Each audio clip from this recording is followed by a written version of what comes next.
Hello and welcome to Ninja Prep. This is Kapil Goyal, your educator mentor for PG physics. तो UPPSC polytechnic lecturer exam के लिए जो हमारी series चल रही है, जिसमें हम 300 मोस्ट इंपॉर्टेंट क्वेश्चंस डिस्कस कर रहे हैं, उसमें सॉलिड स्टेट के क्वेश्चंस मैं आप लोगों के साथ डिस्कस करने वाला हूं। क्वेश्चंस बहुत अच्छे खासे क्वेश्चंस हैं आज के लेक्चर में, और कई क्वेश्चंस लेंथी सॉल्यूशन वाले हैं, कई डायरेक्ट सॉल्यूशन वाले हैं।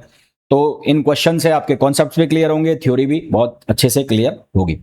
तो जो भी लोग इस वीडियो को देख रहे हैं, सभी से रिक्वेस्ट रहेगी, प्लीज वीडियो को लाइक जरूर करना है। चैनल को सब्सक्राइब नहीं किया है तो चैनल को सब्सक्राइब भी जरूर करना है। और साथ ही साथ 1 मंथ सब्सक्रिप्शन वाला जो कोर्स है वो अगर आप ज्वाइन करना चाहते हैं तो उस पर डिस्काउंट है। साथ ही साथ जो टेस्ट सीरीज है उसके ऊपर भी डिस्काउंट है, तो उसे भी आप ज्वाइन कर सकते हैं by downloading Ninja Prep app by Kapil sir from Google Play Store. और अगर आप iOS यूजर हैं तो उसका लिंक डिस्क्रिप्शन में दिया है। वीडियो को लाइक जरूर कर दें, चैनल को सब्सक्राइब जरूर कर दें। हाँ जी, देखिए, तो क्वेश्चन नंबर फर्स्ट में बोला है, consider a lattice defined by translation vector a1 equals to ai cap, a2 equals to minus a by two i cap plus a root 3 अपॉन 2 j कैप, और a3 equals to a k cap, where a is positive constant, spacing between the set of lattice plane. Spacing बतानी है, यानी कि d की value बतानी है हमें।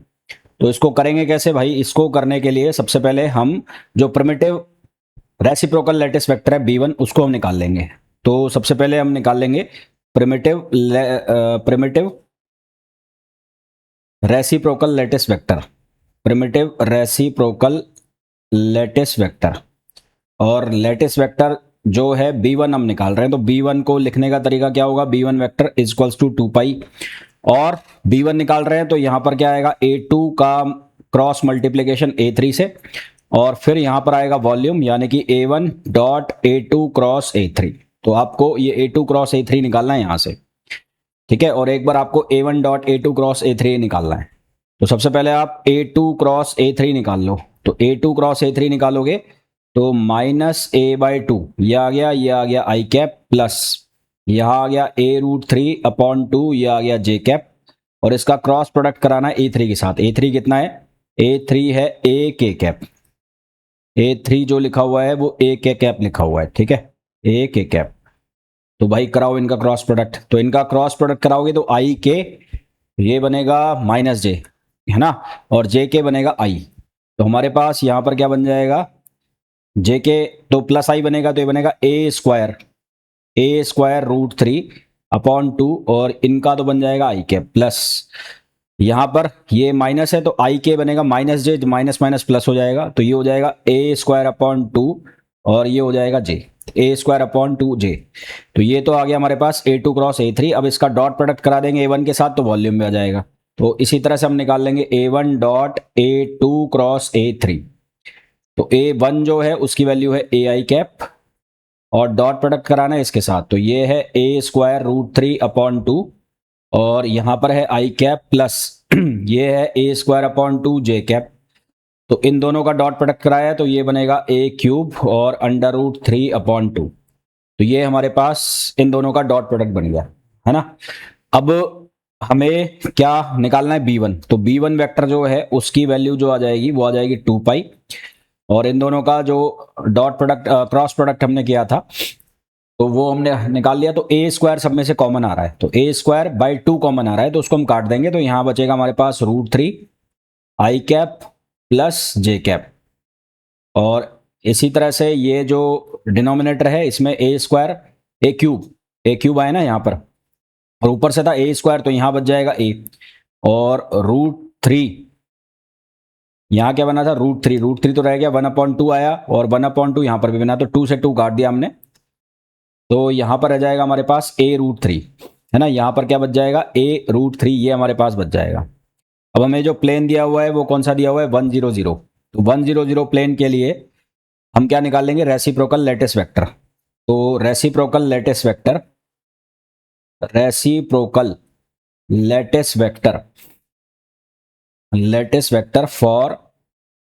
For plane 100। तो 100 के लिए यानी कि आप निकाल रहे हो जी रेसिप्रोकल लैटिस वेक्टर है जी, तो जी 100। तो ये क्या लिखा जाएगा? ये लिखा जाएगा एच प्राइम b1 प्लस के प्राइम b2 और plus L prime C b3।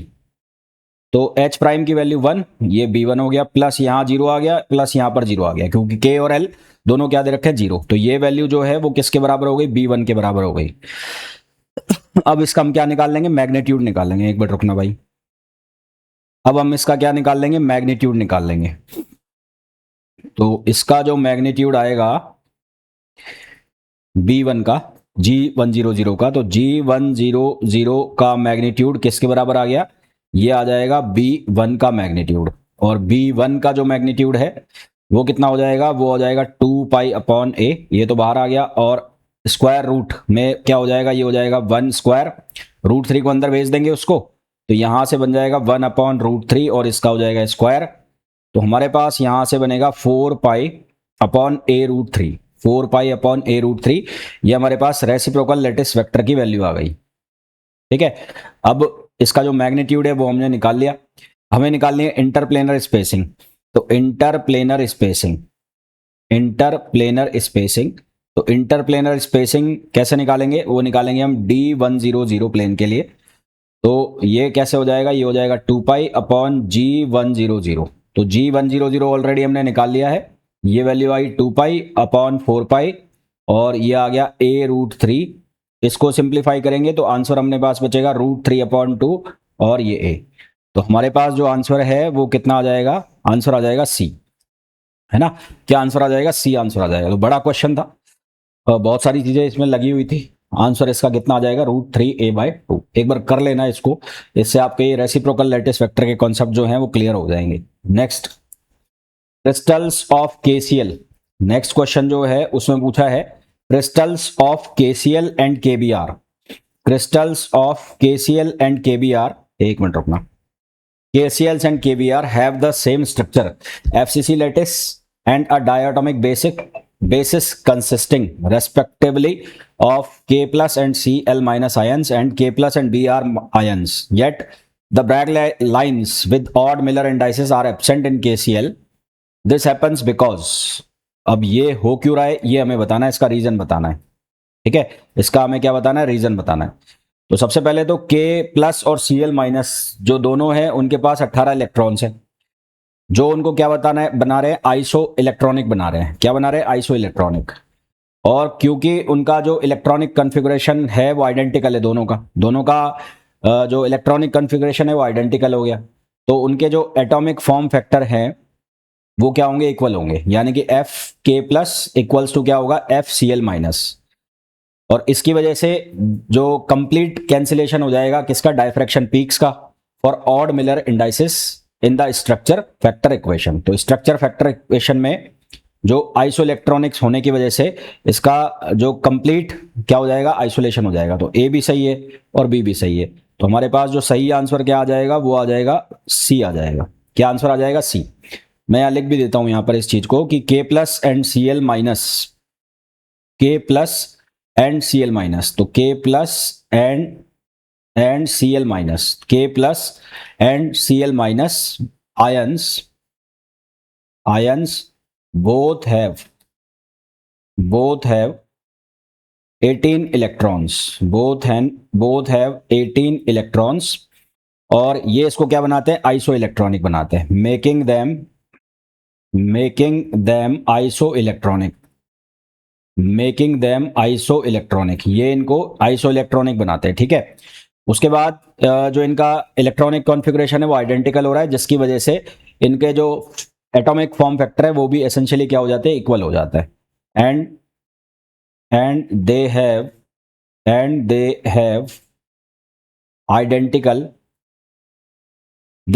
identical electronic configuration. They have identical electronic configuration. Their atomic form factor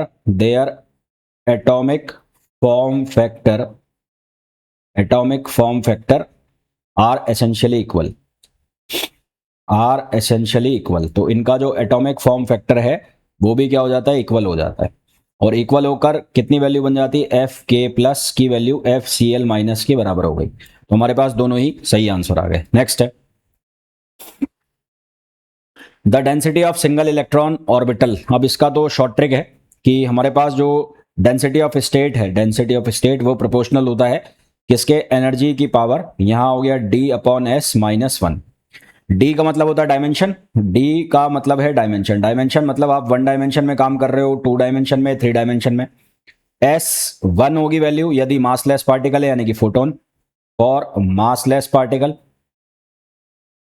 और S की वैल्यू होगी 2 फॉर मासिव पार्टिकल, मतलब जिसके अंदर मास है। अब हम यहां पर किसके लिए बात करें, 2 डायमेंशन के लिए, और फ्री इलेक्ट्रॉन है, तो फॉर 2 डायमेंशन 2D, तो 2D के लिए D की वैल्यू होगी 2, और S जो है उसकी वैल्यू भी हो जाएगी 2, क्योंकि इलेक्ट्रॉन है, मासिव है। तो यहाँ density of state proportional to, ये आ जाएगा e⁻²-2 - 1, तो डेंसिटी ऑफ स्टेट जो है प्रोपोर्शनल हो गया e⁻0। तो यहाँ e⁻0 में कोई सा भी नहीं आ रहा है, यहाँ 1/2, 1/3/2, 3/2, तो हमारे पास जो आंसर आएगा वो क्या आएगा, नन ऑफ द अबव आएगा। Next, which of the following is true for Baloch function, इनमें से ब्लोच फंक्शन के लिए कौन सा सही लिखा हुआ है। तो ब्लोच फंक्शन के लिए जो उसका वेव फंक्शन है वो ब्लोच थ्योरम को सेटिस्फाई करना चाहिए और जो ब्लोच थ्योरम है वो क्या है, ये है ऑपरेटर है टी, यहाँ फंक्शन हो गया, और ये हो गया आर, तो ये हो गया e⁻i/k_r, और ये आर वेक्टर, और ये फंक्शन हो गया साई के और आर। तो ये जो है ये क्या हो गई, ब्लोच थ्योरम हो गई, ये क्या हो गई, ब्लोच थ्योरम। तो आंसर हमारे पास क्या आ जाएगा, डी आ जाएगा। ठीक है, क्या आंसर आ जाएगा, D. Next, for a crystal specimen with n primitive cells the number of single electron orbital in a band is, हमें ये बताना है कि क्रिस्टल जिसमें n प्रिमिटिव सेल्स है, number of single electron band में कितने होंगे। तो यदि हमारे पास कोई क्रिस्टल है जिसमें n यूनिट सेल्स हैं, तो उनकी जो एनर्जी होगी, कितने एनर्जी लेवल्स होंगे, n एनर्जी लेवल्स होंगे, और हर एक एनर्जी लेवल 2 इलेक्ट्रॉन को होल्ड कर सकता है, एक अप स्पिन के साथ और एक डाउन स्पिन के साथ। तो total number of single electrons जो होंगे वो कितने होंगे, 2n होंगे, है ना, कितने होंगे, 2n। तो आंसर हमारे पास क्या आ जाएगा, 2n आ जाएगा। तो मैं यहां लिख देता हूं, for a crystal with n unit cells, for a crystal with n unit cells, there are n energy levels, there are n energy levels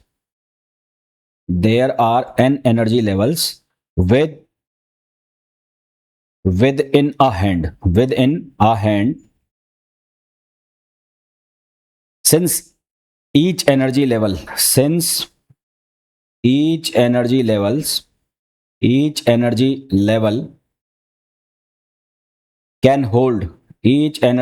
can hold 2 electrons, 2 electron कौन से, एक अप स्पिन का, एक डाउन स्पिन का।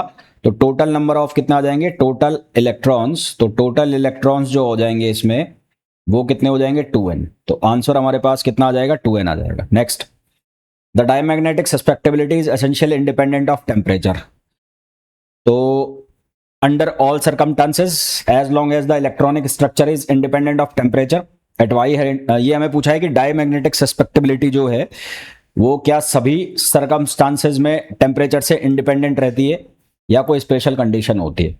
तो diamagnetism जो है वो इनहेरेंट प्रॉपर्टी है, जो कि किसकी वजह से आ रही है, लार्मोर प्रेसिजन की वजह से आ रही है, यानी कि जो ऑर्बिटल मोशन हो रहा है बाउंड इलेक्ट्रॉन्स का उसकी वजह से आ रही है, जो कि पूरा क्वांटम मैकेनिकल प्रॉपर्टी होती है, यानी कि इनहेरेंट प्रॉपर्टी है।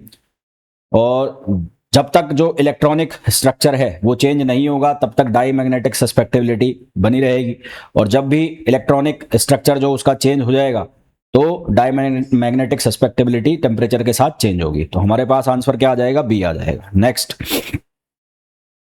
The exchange field in a ferromagnetic substance arises primarily from direct magnetic interaction among magnetic dipoles, electrostatic interaction, the Pauli exclusion principle, antisymmetric of electrons. तो exchange field in ferromagnetic substance arises, तो exchange field का हमें बताना है ferromagnetic substance के अंदर। तो exchange जो इंटरेक्शन होता है रेस्पॉन्सिबल होता है किसके लिए, फेरोमैग्नेटिज्म के लिए क्वांटम मैकेनिकल में। तो कूलम इलेक्ट्रोस्टैटिक इंटरेक्शन जो होता है वो कंबाइंड होता है किसके साथ, एंटीसिमेट्रिक रिक्वायरमेंट के साथ। तो हमारे पास जो सही आंसर आ जाएगा वो क्या आ जाएगा, anti symmetry of electron wave function and the electrostatic interaction between magnetic ions. ठीक है, तो आंसर हमारे पास क्या आ जाएगा, डी आ जाएगा। Next, consider a two-dimensional solid described by a square lattice and a monoatomic basis. What should be the minimum number of electron to be contributed by an atom such that the free electron from Fermi surface encloses the first brilliance zone completely? First brilliant zone को completely वो fill कर दे, ये हमें बताना है। तो सबसे पहले तो जो फर्स्ट ब्रिलियन जोन होगा किसके लिए, 2D स्क्वायर, टू डायमेंशनल है ना, तो 2D स्क्वायर लैटिस के लिए फर्स्ट ब्रिलियन जोन होगा, उसका जो एरिया होगा वो कितना होगा, अगर उसका लेटेस्ट पैरामीटर ए है तो एरिया ब्रिलियन जोन का कितना होगा, 2πa अपॉन ए स्क्वायर। तो फॉर 2D लेटिस एरिया हम निकाल लेंगे ब्रिलियंस जोन का, तो वो कितना होगा, 2π अपॉन ए, और इसका क्या हो जाएगा, स्क्वायर हो जाएगा। अब एक सिंगल इलेक्ट्रॉन जो होगा पर सेल में, जिसके 2 स्पिन स्टेट होंगे, है ना, हर सेल के अंदर एक इलेक्ट्रॉन, और जिसके स्पिन स्टेट कितने हैं, 2, उसके लिए जो करस्पॉन्डिंग एरिया आएगा वो कितना आएगा, वो आएगा 2π अपॉन ए स्क्वायर, जो आपने करा, जो एरिया निकाला, क्योंकि 2 उसके स्पिन स्टेट है तो उसको किससे डिवाइड कर देंगे, 1/2 से, है ना। तो फॉर सिंगल इलेक्ट्रॉन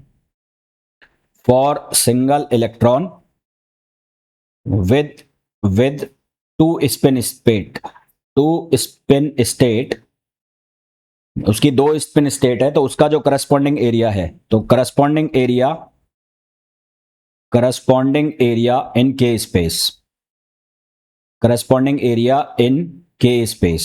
तो इसका जो के स्पेस में एरिया होगा वो कितना होगा, इसका आधा हो जाएगा, तो हाफ ए बी जेड, यानी कि जो ब्रिलियंस जोन है उसका आपने क्या कर दिया, हाफ कर दिया। ठीक है, तो 1 इलेक्ट्रॉन पर एटम जो फिल करेगा वो हाफ एरिया को फिल कर देगा। और जो फर्मी सरफेस होती है उसकी जो रेडियस होती है वो होती है KF। फर्मी सरफेस की जो यहां बात चल रही है, किसकी, फर्मी सरफेस की, और फर्मी सरफेस की जो रेडियस है सर्किल की, उसको हम लिखते हैं KF से। तो उसको हमको कंप्लीटली एनक्लोज करना है द स्क्वायर को, तो फर्मी सरफेस जो सर्किल बनाएगी उसको स्क्वायर को, फर्स्ट ब्रिलियन जोन को कंप्लीटली एनक्लोज करना है। और कंप्लीटली एनक्लोज करना है, जो हमारे पास स्क्वायर बन रहा है उसकी बाउंड्री जो होती है, उसके जो कोऑर्डिनेट्स होते हैं वो ±π/a x में और ±π/a y में होते हैं, है ना। तो जो फर्मी सरफेस है वो कॉर्नर तक जानी चाहिए, कहां तक जानी चाहिए, कॉर्नर तक। तो हमारे पास जो स्क्वायर बन रहा है वो इस तरह का स्क्वायर होता है, यूं, ये हमारे पास स्क्वायर बन रहा होता है। तो यहां से यहां ये हो गया -π/a और ये हो गया +π/a, इसी तरह से यहां ये हो गया -π/a और यहां हो गया ये +π/a। तो हमारे पास जो फर्मी सरफेस बनेगी, यानी कि जो सर्किल बनाएंगे, वो सर्किल इनको कवर करना चाहिए, क्योंकि कंप्लीटली एनक्लोज करना है। तो फर्मी सरफेस की जो रेडियस है KF, तो वो क्या होनी चाहिए, वो ज्यादा होनी चाहिए। कैसे, जैसे यहां से आप निकालोगे ये, तो ये हो गया, तो ये वैल्यू जो हमारे पास आनी चाहिए, ये आनी चाहिए √π/a का होल स्क्वायर और +π/a का होल स्क्वायर, तो यहां से बनेगा π√2 अपॉन a। तो KF की वैल्यू जो है वो इससे ज्यादा होनी चाहिए, π√2 अपॉन a। भाई यहां से निकाल लो ना सीधा, ये जो साइड है ये हमारे पास कोऑर्डिनेट्स आ गए, तो यहां से ये कोऑर्डिनेट्स आ गए, तो KF की जो वैल्यू है वो π/a, मतलब x में, और π/a y में। ये रेडियस हो गई, ये रेडियस हो गई, और ये कोऑर्डिनेट दे रखा है x में और ये कोऑर्डिनेट दे रखा है y में। तो यहां से फर्मी रेडियस क्या होनी चाहिए, ज्यादा होनी चाहिए इससे। तो ये जो सर्किल बना है इसका हम एरिया निकाल लेंगे। तो सर्किल का जो एरिया है AF, वो किसके बराबर हो जाएगा, πKF स्क्वायर के।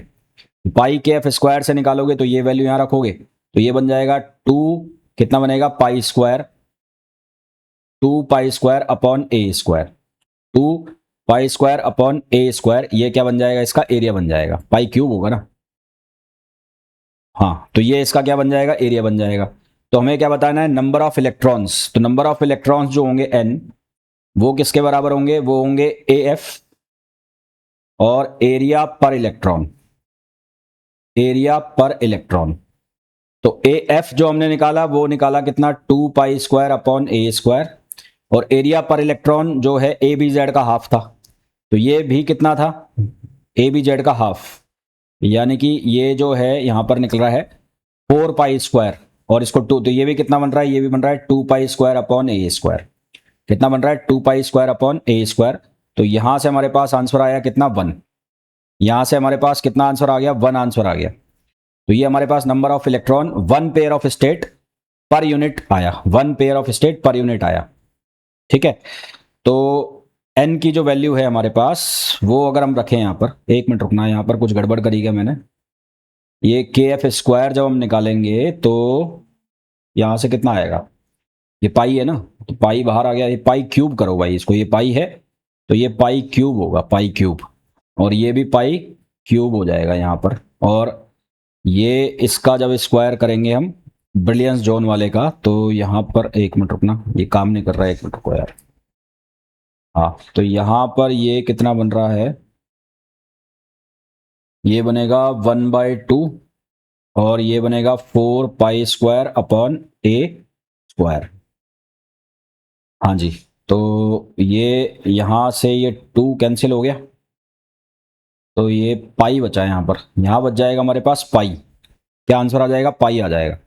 और पाई का मतलब हो गया लमसम कितना, 3.14, और 3.4 को आप लमसम में 4 लिख सकते हो, तो आंसर आपके पास कितना आ जाएगा, 4 आ जाएगा। क्या आंसर आ जाएगा, 4। Next, in a conventional super conductor current is carried by a so called Cooper pair. Cooper pair consist of, Cooper pair के अंदर क्या होता है ये आपसे पूछा है, बहुत बेसिक सा क्वेश्चन है। तो कूपर पेयर के अंदर क्या होता है, 2 वीकली बाउंड इलेक्ट्रॉन्स होते हैं जिनकी एंटी पैरेलल स्पिन होती है और ऑपोजिट मोमेंटा होता है ना। तो कूपर पेयर के अंदर होता है 2 weekly bound electrons having anti parallel spin and opposite momenta. Next, for a free electron gas at a non zero temperature the probability of finding an electron in the states. ये states हमें दे रखी है, इन states में हमें probability निकालनी है electron को find out करने की।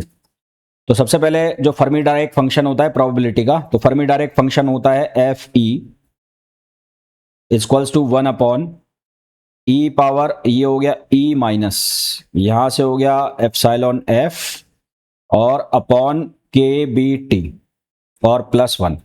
ये फर्मी डायरेक्ट फंक्शन है ना, ये कौन सा है, Fermi direct F D. F D statistics की बात हो रही है यहाँ पर, एफ डी स्टैटिस्टिक्स। तो पहले हम कहां से कहां, ई एफ प्लस ई पर इवेल्युएट करेंगे। तो व्हेन ई इक्वल्स टू, जो ई है उसकी वैल्यू है एप्सिलॉन एफ प्लस ई, तो ई की वैल्यू एप्सिलॉन एफ प्लस ई जब रखेंगे, तो यहाँ एप्सिलॉन एफ से एप्सिलॉन एफ कट जाएगा, तो हमारे पास बचेगा एफ ई, ये वैल्यू बचेगी 1 अपॉन, ये आएगा ई पावर एप्सिलॉन अपॉन के बी टी और +1। ये पहला केस हो गया। दोबारा जब निकाल लेंगे, अब व्हेन ई इक्वल्स टू, ये कितना हो गया, ई एफ माइनस ई, ये रख रहे हैं। जब ये रखेंगे तो हमारे पास एफ ई जो है उसकी वैल्यू बनेगी 1 अपॉन, यहां पर हो जाएगा e power minus epsilon f upon के बी टी और +1। ये हमारे पास बन गया, जिसको हम सिंप्लीफाई करके क्या लिख सकते हैं, सिंप्लीफाई करके हम इसको लिख सकते हैं ई पावर एप्सिलॉन अपॉन के बी टी प्लस, यहां पर हो जाएगा ई पावर एप्सिलॉन अपॉन के बी टी और +1। ये बन गया, तो इसको आप लिख सकते हो एफ ई। तो ये हमारे पास ये बना एफ ई, ये पॉजिटिव वाला था, तो इसको हम कैसे लिख सकते हैं, इसको ये 1 मिनट यहां पर चेंज कर लेता हूं मैं, इसको आप ऐसे लिख दो F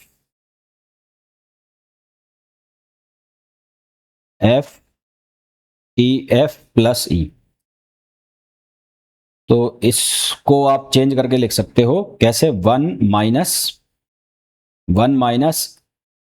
F e f plus e, और इसको भी आप चेंज कर लो, इसको आप लिख लो ई एफ माइनस ई, इसको आप लिख लो f e f minus e, और ऐसे ही इसको भी आप ये लिखो f e f minus e, f of e f minus e, ये लिखो। ठीक है, तो यहां से हमारे पास इन दोनों को जब आप ऐड करोगे तो जो प्रोबेबिलिटी आएगी f e f minus e plus f e f plus e, तो ये जो प्रोबेबिलिटी दोनों की आ गई वो कितनी आ गई, 1 आ गई। तो कोई भी जो नॉन जीरो एनर्जी शिफ्ट होगा, नॉन जीरो एनर्जी शिफ्ट यानी कि एप्सिलॉन की वैल्यू जब ग्रेटर देन जीरो होगी तो एफ दोनों जो हैं ये आपस में इक्वल नहीं होंगे नॉन जीरो के लिए। जैसे ही एप्सिलॉन की वैल्यू जीरो से ज्यादा होगी तो ये दोनों आपस में इक्वल नहीं होंगे। तो for any non zero energy shift, non zero energy shift, non zero energy shift का मतलब है कि ये वैल्यू जीरो से ज़्यादा है, तो ये दोनों जो प्रोबेबिलिटी डिस्ट्रीब्यूशन है ये आपस में इक्वल नहीं होंगे, क्योंकि ये एक के बराबर है और ई की वैल्यू जीरो से ज़्यादा हो गई तो ये वैसे इक्वल नहीं होने, तो ये दोनों एक दूसरे के इक्वल नहीं होंगे। तो हमारे पास जो आंसर आ जाएगा वो क्या आ जाएगा, नॉट इक्वल आ जाएगा। नेक्स्ट जो क्वेश्चन है उसमें हमें पूछा गया है a plane in a FCC lattice, consider the planes with Miller indices 100 and 001 as referred to the conventional cubic cell. The indices of these planes when referred to the primitive axis. इनके indices बताने और इनके primitive access हमें दिए हैं। तो conventional Miller indices HKL के साथ रेसिप्रोकल लेटिस वेक्टर हम निकाल लेते हैं।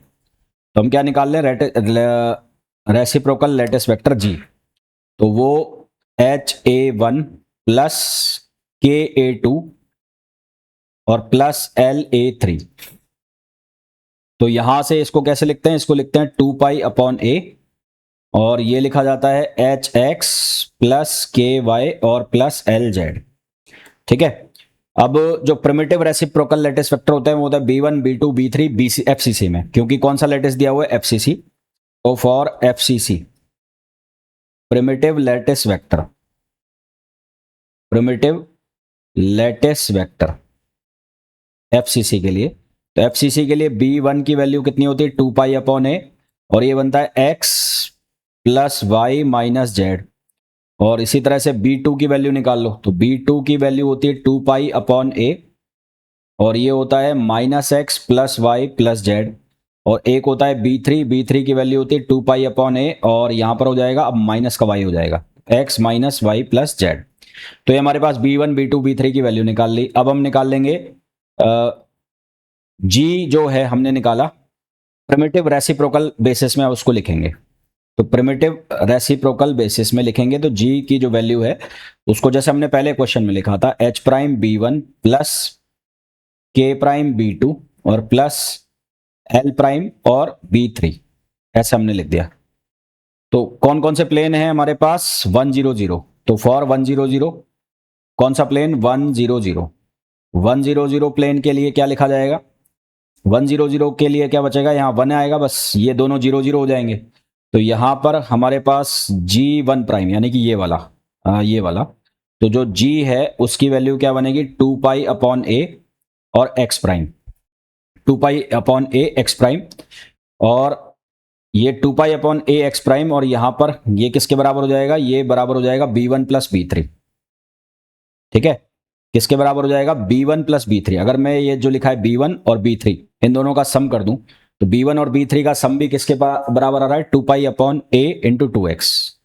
इसमें से 2 कॉमन ले लिया तो 2 पाई अपॉन A x आ रहा है, 2 पाई अपॉन A x आ रहा है। जब हम किसको लिख रहे हैं, इसको B1 प्लस B3 को, तो अगर मैं इन दोनों को ऐड करूं B1 को और B3 को, तो B1 और B3 को ऐड करता हूं तो B1 प्लस B3,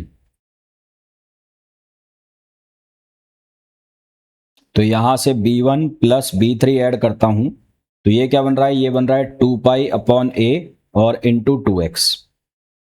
इसमें से 2x कॉमन निकाल लिया, इसको मैं इस तरह से लिख रहा हूं 1/2 B1, 1/2 B1 मतलब डिवाइड कर दिया ना, यहां से 2 से डिवाइड कर दिया, प्लस 1/2 B2 को मैं लिख रहा हूं 0, तो 0 B2, तो इसको मैं लिख रहा हूं 0 B2 और प्लस 1/2 B3 और ये बराबर आ गया 2 पाई A अपॉन एक्स कैप, यानी कि ये वाली वैल्यू G वाली value 2 pi A upon x cap. तो यहां से जो 001 है 100, तो 100 जो है यहां से क्या बना हमारे पास, तो यहां से हमारे पास जो वैल्यू बनी ये वाली वैल्यू, तो फ्रैक्शन जब इसका हम क्लियर करेंगे, तो फ्रैक्शन क्लियर करेंगे तो 2 से क्रॉस मल्टीप्लाई करेंगे तो एक वैल्यू बनेगी 1 HKL, तो ये बनेगा 1, ये बनेगा 0 और ये बनेगा 1, 101 101 एक आंसर आएगा हमारे पास। तो फ्रैक्शन क्लियर करेंगे तो H prime K prime L prime, तो ये आएगा 101, कितना आएगा 101, तो एक आंसर आ गया। तो यानी कि ये B और D कैंसिल हो गए।